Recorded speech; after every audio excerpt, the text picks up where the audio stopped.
Yeah, I'll never forget that night for many reasons, but Joey's performance was the reason I can still smile about it. Yeah, it's a wonderful story. You talk about the ball boy and then going on, and I'll touch on what Karl Robinson's had to say as well when he said that, he could have played for England, but Oxford United was almost his England. Scoring goals, yeah, perhaps choosing out a crew was a bit of a problem, but generally away from home especially is not a problem, especially when you've got a man like Matty Taylor scoring 18 goals up front. And I'm sure we'll come on to it, the signing of Sam Baldock I thought was absolutely top class. No, I go into it with great hope. They're playing a manager who so understands this football club.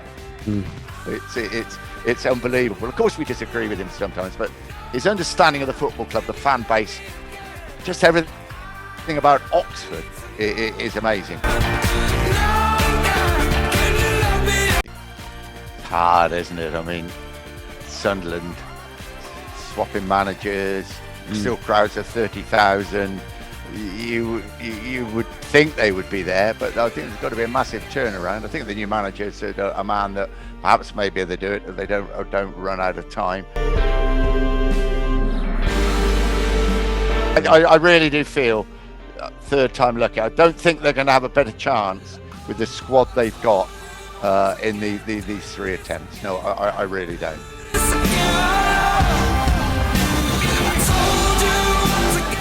Hello everybody, welcome back to the Young Fan Podcast. The interview is back, and I'm going to say it, the legend's back. Nick Harris, the first ever episode of the podcast. We had Nick Harris on as the first ever person on the interview, and he's back again this morning. We talk about everything Oxford United. We're talking about League One as well. Oxford United's chances of promotion. Is it third time lucky for Oxford United? Like I said, it's been a year since we last spoke here on the podcast, so we've got a lot to get through, and hopefully you enjoy it. Nick, first of all, how are you? I'm fine, thanks. Yeah, enjoying the football immensely, and looking forward to the spring as well. I'm fed up with the winter. Yes, no, it is. It's. I mean, the weather this morning is absolutely horrific. So the winter is well and truly still in full swing, which is a bit of a shame. But like you said, you touched on the football first and foremost. It's been a brilliant few weeks for Oxford United. I want to talk and touch on something that I think, as Oxford United, I think it's only right that we touch on the awful and the devastating news of the passing of Joey Beauchamp, an absolutely brilliant footballer, probably one of the best footballers that Oxford United will ever see. And I mean, I've got some of the stats here: 428 appearances, 80 goals for Oxford United. I just wanted to come to you, Nick, first and foremost. Awful news, but what has been your favourite Joey Beauchamp moment? Because I imagine there is so many. Yeah, there is many. My overall feelings are in the Manor ground when he picked the ball up in the Manor, kicking down the slope. The level of sound went up, well, doubled that, probably 10 times, because you knew something was going to happen, and Joey never let you down. He was an exceptional footballer. Summertown Stars, ball boy at the Milk Cup final, and then going on to do what he did for Oxford United. He was an Oxford United, an Oxford person through and through. So many goals. Personally, this is very personal, probably not his best goals. It was just before Christmas in 1997. The club was falling apart round our ears, to be honest with you. Robin Herd had resigned. I was still on the board, and Fowl, who were fighting to save the life of Oxford United, were going to stage a massive demonstration during the QPR game. It was on a Friday night, and it was on the television, and it was horrible for us. But obviously, Fowl wanted to save the club, so they had cards printed. They stood in the London Road. There was a big demonstration afterwards. But the game on the television, United won 3-1 against QPR. Joey Beauchamp scored 2 goals, and he took such a sting out of the situation, because despite all the tough times, all the horrible times that were going on surrounding the club, there was Joey. He was like a beacon of light, just giving you that hope when they ever went out on the field. And I'll never forget that night for many reasons, but Joey's performance was the reason I can still smile about it. Yeah, it's a wonderful story. You talk about the ball boy and then going on, and I'll touch on what Karl Robinson's had to say as well when he said that, he could have played for England, but Oxford United was almost his England. That's how it meant. That's how much Oxford United meant to Joey. And I think that's how much Joey means to Oxford United. It's going to be a very, very emotional afternoon. It was on Tuesday, but even more emotional afternoon on Saturday against Cambridge United. It's going to be a day in which we all are going to remember one of the best players that Oxford United have ever had. And that is going to be, I imagine, very, very emotional for so many people. I never got to watch Joe Beauchamp. A little bit too young to see Joe Beauchamp play for Oxford United. But from hearing from you and a lot of people that I surround myself with, I've got to hear some amazing things about him. So obviously all of our thoughts are with his close friends and family. What I can only imagine is one of the most difficult times. So, Saturday will be a day that we really, really truly remember one of the best players Oxford United will ever see. In terms of Oxford United, since we last spoke, Nick, a lot has happened. I mean, we were spoken before it was before the Blackpool game last season in which we lost 3-0 at home, I believe. I think it was 3-0. And it was going into a game where we really needed to win to sort of play catch up almost to finish in the top six. We hadn't been in the top six at all until the final day. And we lost the game. We recorded, I think, on the it might have been the Friday to the Saturday, or I remember it was just after the game, which we'd lost. And we came on here, and there was a sense of almost, it was definitely disappointment, but sort of frustration. We hadn't been in the top six the entire of the season. We were chasing top six for the whole of the season. But like I said, a lot has changed this year. We're not playing catch up. And I wanted to ask you a really interesting question about sort of summing up Oxford United's season in 3 words, if you could. How could you summarize Oxford season this year? Because I imagine those words are very different this year than they were last year. 3 words: exciting, frustrating. As always, with Oxford United. Yeah, and I would think anticipation. Yeah, I think those are they probably are the best 3 words to describe the season. I mean, I also want to touch on, I've got a list of different things that I think have changed and I think have definitely improved or maybe not so improved. I'll be hearing your thoughts, obviously.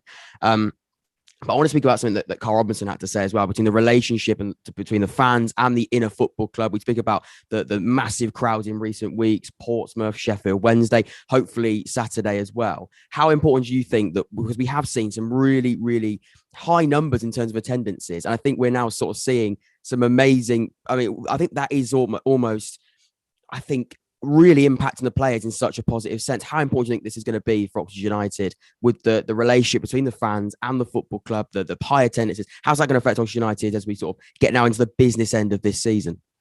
Yeah, it's absolutely crucial, and I think from certainly the 2 games, the Sheffield Wednesday game, which was pivotal, wasn't it? Because United had lost 2 games, they were losing that game, to come back and then score right at the end. The Portsmouth game, which was as good a feisty old game of football you should ever wish to see, and even the Bolton game. To be honest, I thought the first half of the Bolton game was as absolute advert for football at this level. People want to watch football like that, and the crowd support, home and away, the away support is so very good indeed. I think it's going to be vital, because I'm looking at the fixtures. You look at April. There's some enormous home and away games. We've still got, in terms of not just home games, we've got Portsmouth, Ipswich, Plymouth, Sunderland, MK Dons, and Rotherham. Some of those are away games, but you talk about those huge games, teams that are already in that top 6 and are in and around that area. There's some massive games in there.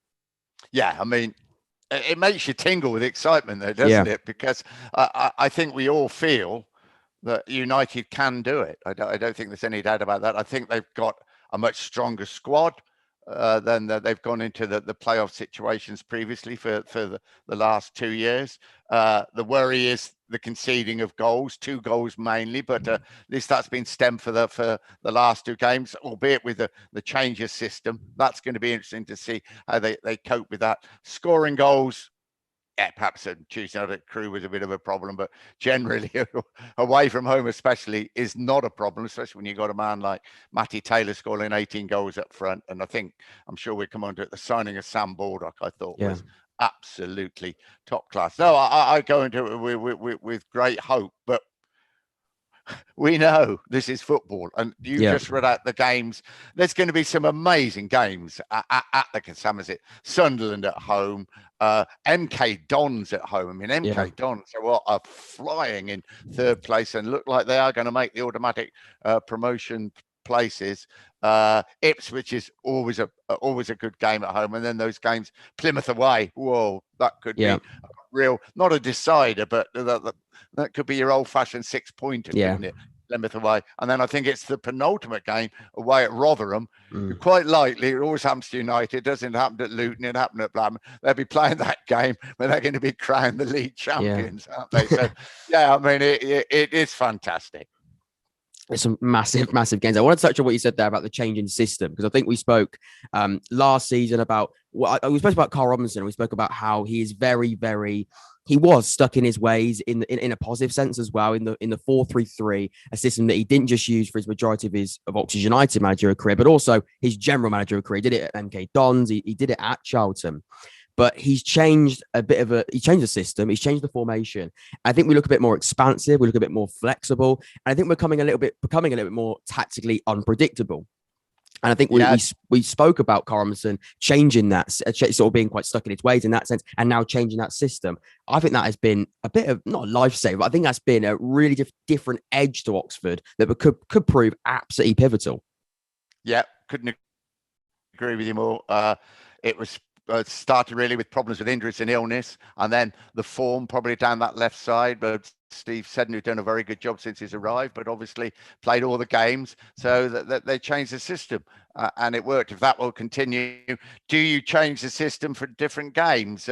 Some people don't like that idea. They think United should be more rigid. I personally think changing the system for certain games is a very good idea, and it's brought players into prominence, playing in positions you wouldn't. Mark Sykes playing as a right wing back and working his socks off and doing a great job, and Williams playing down the left side as well.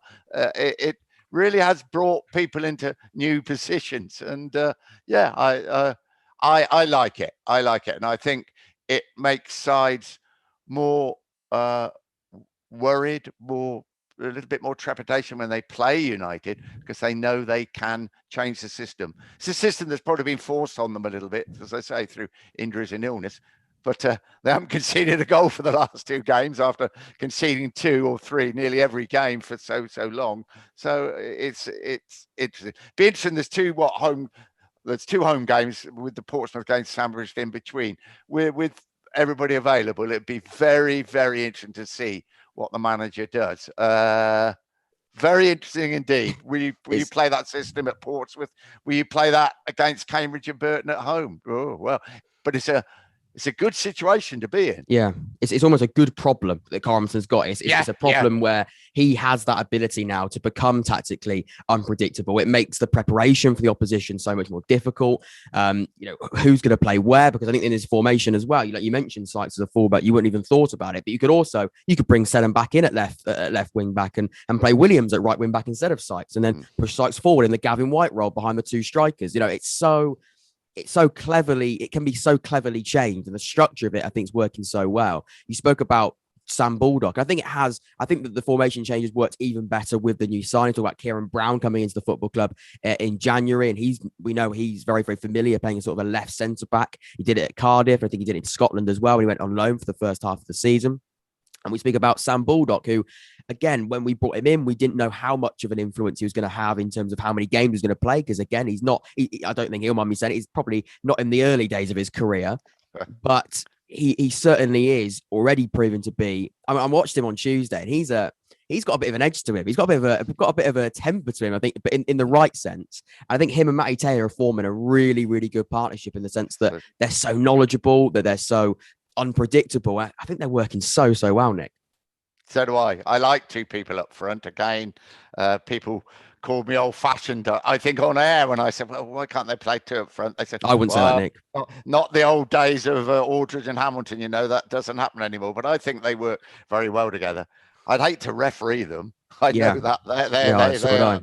And I wouldn't like to be a centre-half against them, because they're a blimmin' nuisance out there the whole time. And I'm sure his presence is going to help Matty Taylor even more. What is it, 18 goals already this season for Matty Taylor? I think Sam Baldock's presence is going to make it's going to help him.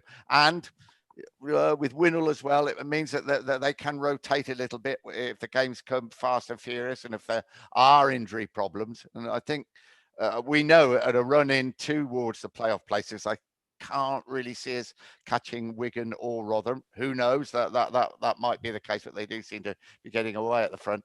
Rotation of the squad, being able to bring people in and out, rest people, niggling injuries, everything else. It's crucial that you can do this. And I think United certainly, we've been there for the last 2 years, but I think they're better suited to it than they had been for the last 2 years, certainly with personnel more than anything else. Yeah, no, there's been really, really interesting changes in that sense. I want to just speak to you a while also about Oxford United, and this is a quote, I say, from Karl Robinson, which is always dangerous at points. But mixing with the big boys is something that he's been saying quite a lot recently, and getting important points against teams already in the top six. And we spoke about it when we spoke last year. We said, what's something that's holding us back? And it is the big points and the big 3 points against teams that are either in the top six already or trying to, like us, push into that top six, especially away from home. We have sort of struggled with that. But this season, we've gone to Sheffield Wednesday. We've got a 2-1 win there. We're due to Sunderland. We're due to Ipswich. I know Rotherham was at home, but we know how good they've been this season. And we got a point, and we had a very depleted squad in terms of COVID at that point as well. So we are mixing with those big boys. How important do you think this is? Because I mean, how impressive have you been with the performances really against these sort of against these really, really big football clubs? How impressive have you been with the performances, but most importantly, the results as well? Because I mean, these could be pivotal points against some huge teams who are going to be competing with Oxford to try and get in that top six. Yeah, you've got to prevent them getting the points, haven't you? And if it's a draw, as you say, at Ipswich, boring Oxford, didn't the Ipswich fans sing? I thought that was wonderful, because that's just what we needed to be. I thought it was an excellent performance at Wigan. 1-1. Obviously the Sunderland game, the win, wasn't it? MK Dons. Yes. So there have been some very good away performances. Some against the lesser sides haven't been quite so good. I suppose if you look at the Accrington game, even the Crew performance, not that it mattered, it's getting the points that was important. We look at the start of the season as well. We dropped to Cheltenham and Gillingham. Yeah. Dropped points to both those sides. So. Very much so. It'll be an interesting game Saturday as well. Cambridge, that opening game of the season, is a game we should have won. But I think that's a big difference, and it's going to be important. As I say, some of the games coming up are going to be, I hate the word 6-pointers, but they are going to be, and they will cement United's place in the playoff if they get good results. And then we think about the playoffs after that if they come along. But I think getting there obviously is the main concern. But as I keep saying, it's so exciting, isn't it? It's a great time to be a fan of Oxford United, with the crowds, the brand of football they're playing, a manager who so understands this football club. It's unbelievable. Of course, we disagree with him sometimes, but his understanding of the football club, the fan base, just everything about Oxford is amazing. And when there's been adversity, COVID, I remember the game at Wigan was off, and I couldn't believe United were going to play those midweek games and games later. I thought they're certain, but they did, and they did so well in those games. And to me, then he stood up almost Churchillian, wasn't he? Standing there, really issuing it out, and that's great. And obviously, through the tragedy of Joey Beauchamp, the club, and led again by Karl Robinson, has been immense. And there's a great sense of pride, of feeling of belonging, I think, to everybody, from fans, from everybody connected with Oxford United Football Club at the moment. And it's something that's not new, but I think it's bigger and better than it's been for a long time. And I think that's an awful lot down to the manager. Yeah, I think we're really lucky to have Karl Robinson, and I think it's also important as well. It's good to have a manager that knows the football side of things, that the tactical side of things, the recruitment. But it's also so important to know someone that knows the culture, that knows the football club, that knows what it means to play for Oxford United, because they are two very different things. And if you can get that right balance and you can get both of those things in a manager, I think you're going to have a really, really successful era under that manager. I think we're so lucky to have somebody like Karl Robinson. I presume you haven't changed your thoughts on last year about Karl Robinson, thinking that you think he is the right man to take us to the Championship.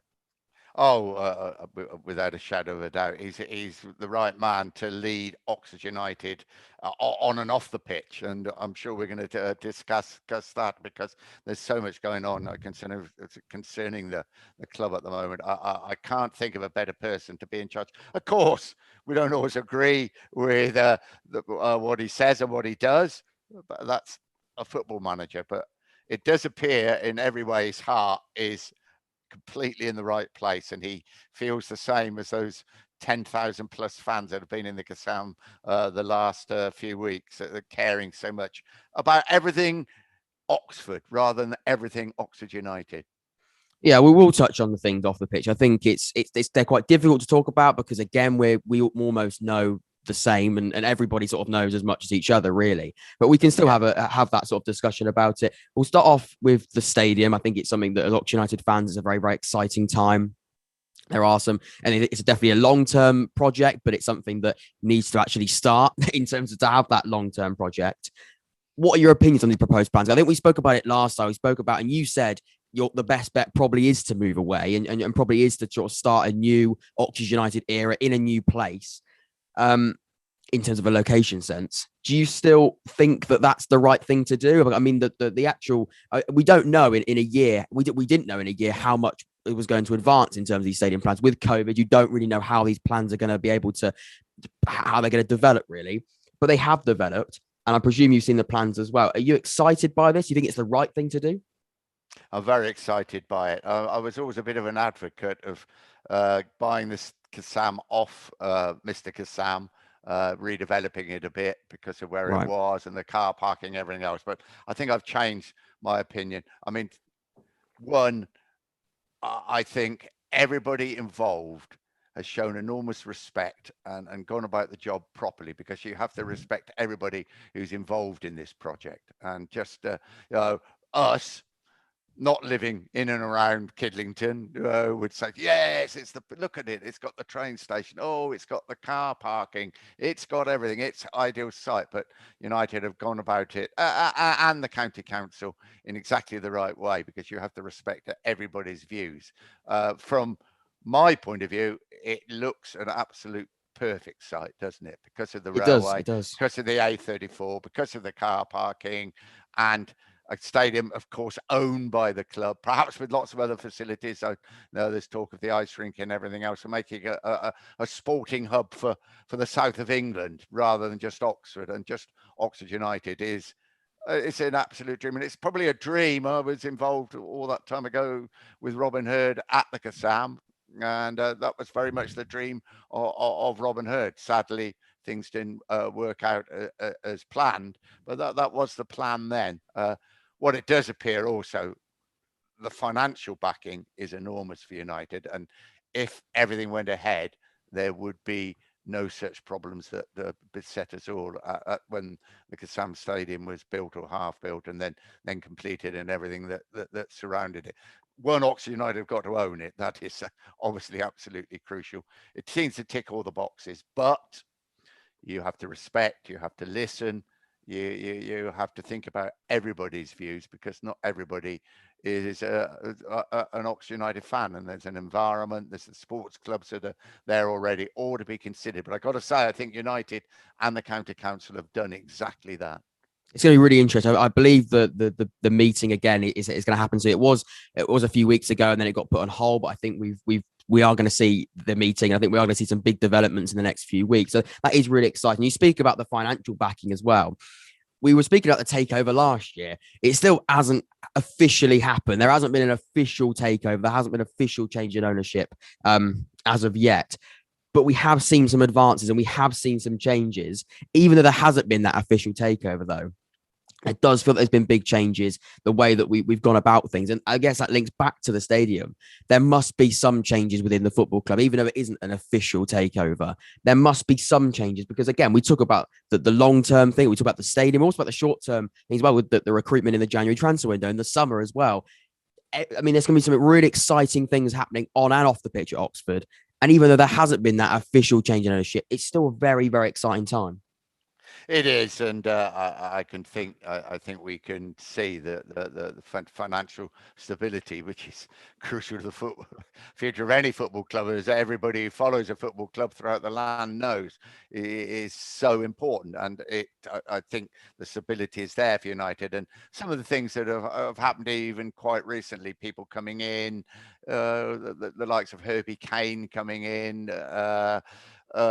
Cameron Brannagan not going, just little things, well, not little things, big things that show that the stability is there. And I just think the way the club is run at the moment, the training ground, which was so important, and without a doubt does help to recruit players, is all part of the new Oxford United. And this could not have happened without financial stability. That you get the feeling, although perhaps the change of ownership is not there signed on a piece of paper, there's enormous new influence in the club, and it's a financial influence that is helping greatly. But I'm also really glad that they just haven't thrown silly money at things as well, because I think we've all seen that, haven't we, with football clubs, and it's all wonderful, and the fans are there, oh, we're buying him, and look, we've bought it's not the way to run a League One or a Championship football club. And I think United seem to run the club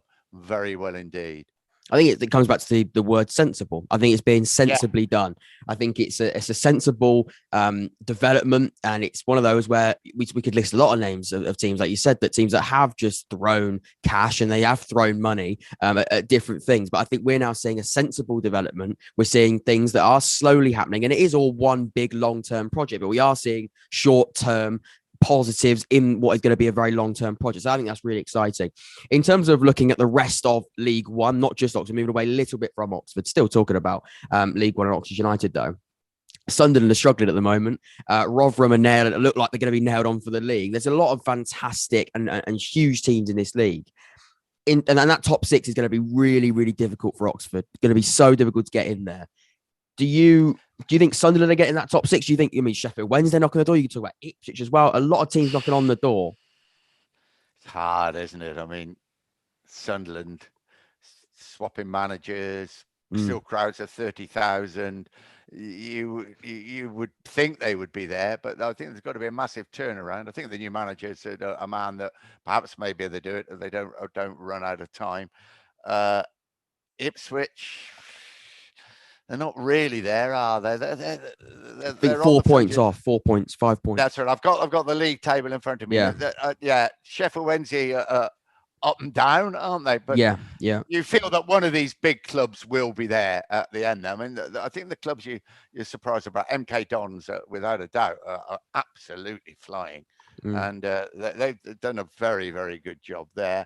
Would you say they're your surprise package of the year, Nick? I think they probably are. Yeah. And is there anybody there that's going to just catch us a little bit? Oh, sorry. Bolton's an interesting shout as well. Yeah. Oh, yeah. Bolton's an interesting shout because they're coming strong at the end of things. Bolton, and is somebody going to catch us? By surprise. Cambridge United suddenly started to put some good results. Burton even were putting some good results together. Yeah, there's usually one surprise package in there, isn't there? I think you're going to nail MK Dons at the moment. I would think United. I'd be mighty disappointed if United weren't in the playoff places. Plymouth, despite losing at Cambridge the weekend, I think are going to be there or thereabouts. Very well supported club, probably a championship club in many ways. Plymouth, apart from the distance they are from anybody else. And then you look at the likes of Wycombe, going a bit up and down. Sheffield Wednesday, Ipswich, Bolton. Wycombe are struggling as well. Wycombe are struggling. They've lost a few games now. Yeah, Portsmouth with the managers that they brought in, the Curry brothers, they brought in, you'd have thought, and they started well, but they're up and down. It could go down again to that last game of the season and everything else. But I would like to hope, I think Doncaster, isn't it, United, their last game, that's a home game. Doncaster, sadly, will probably be relegated by then. I would like to think that it would all be done and dusted as far as United in the playoffs go, and we'd be looking to see where they finish in the playoffs, because that would ascertain who they're going to play in those two vital games. Would you say, and it's a simple question, Nick, to round off, but is it third time lucky? Is this the year that we can maybe finally, when we talk about it, I see it as lots of different hurdles, and we keep falling short the last couple of hurdles. Is this the year where we finally jump that final hurdle? We finally get, do you feel there's something different within the football club on and off the pitch? Because I think it's important you have both, that you think this is the year that we can finally get promoted to the Championship. Yes, I do. I mean, the last two, I mean, obviously the first one with the Wembley final against Wigan, but it was so messy, wasn't it, when the season ended early? And then last year, no fans and COVID, and it was again, and it wasn't. This has been a straightforward, proper season. And I honestly feel on and off the field, especially on the field, United are better equipped to do it this time round. And Wembley final, wouldn't it be wonderful with 35,000 Oxford fans there who would be able to go? But don't let's get too carried away. Yeah, no, definitely but not. I really do feel third time lucky. I don't think they're going to have a better chance with the squad they've got in these three attempts. No, I really don't. I love to hear it, Nick. You filled me with even more confidence, which is absolutely brilliant.